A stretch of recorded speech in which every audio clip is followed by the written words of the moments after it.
So, when we think of how energy flows in the body, we've been taught that it's this chemical, mechanical model, right? What we eat uh, then gets turned into energy. And yes, that's true, but there's another way to access energy and information in the body.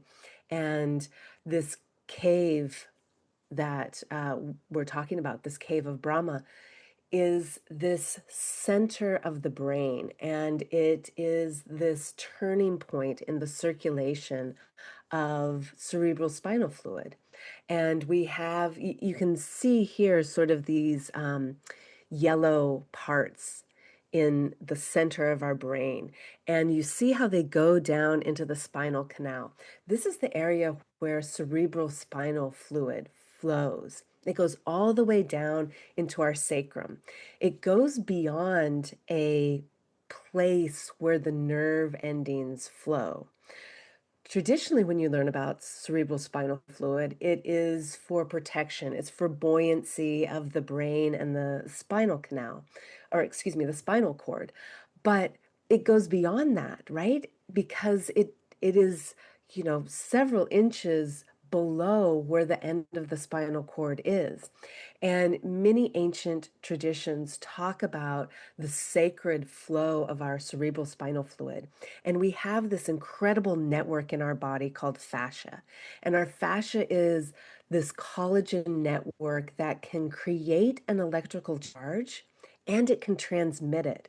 And this includes the extracellular proteins that are in our cerebral spinal fluid. So we have this circulating fluid that has little sort of spark plugs in it, if you will, that can pull energy and information, not just from our food, but from the field, from our own internal thoughts and emotions, from our community coherence, and from that field. Again, this is something that ancient indigenous cultures have spoke about for millennia. This is something that quantum physics is now calling the zero-point field, or the universal field, or the quantum field. These are all words to describe the same thing, this unified field that we are all embedded in.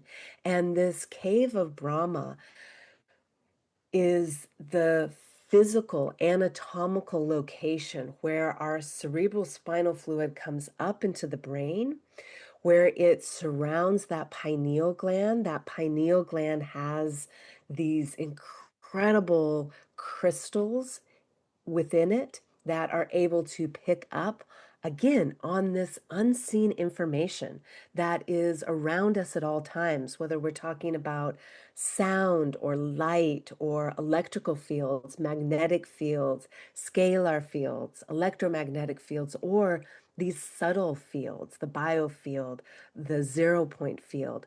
All of these things can communicate with us, and we see a direct access point in this cave of Brahma, where our pineal gland is surrounded in this cerebral spinal fluid. And the cerebral spinal fluid is a beautiful ancestral continuum.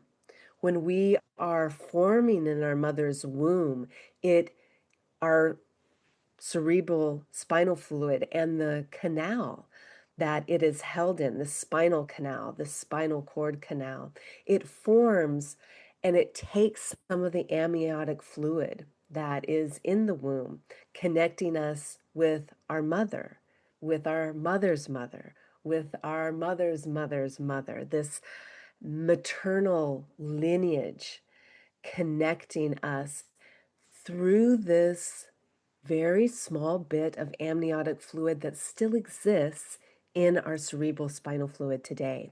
And when we look at how the fluid comes up into the brain, how it envelops the pineal gland into the third ventricle, many traditions often talk about this as well. We can call it the third eye. And then it goes back into circulation. It goes back to the heart. And what we're going to be doing today is activating these different points in our anatomy that act as antennas for this information and for our connection, our individual connection to the field, and also our group activation here today to the field. So I am so excited. I was so excited when Sky reached out to do this because I think this is exactly what we need to be doing is cultivating this relationship, this return to our sense of self, our grounded sense of self, our knowing. There is something to be said for knowing facts.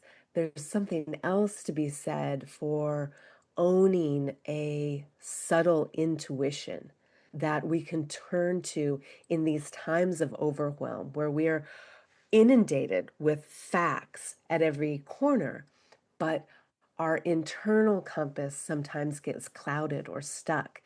Practices like these allow us to come back to center, allow us to unstick that internal compass and cultivate that inner knowing and intuition inside of us.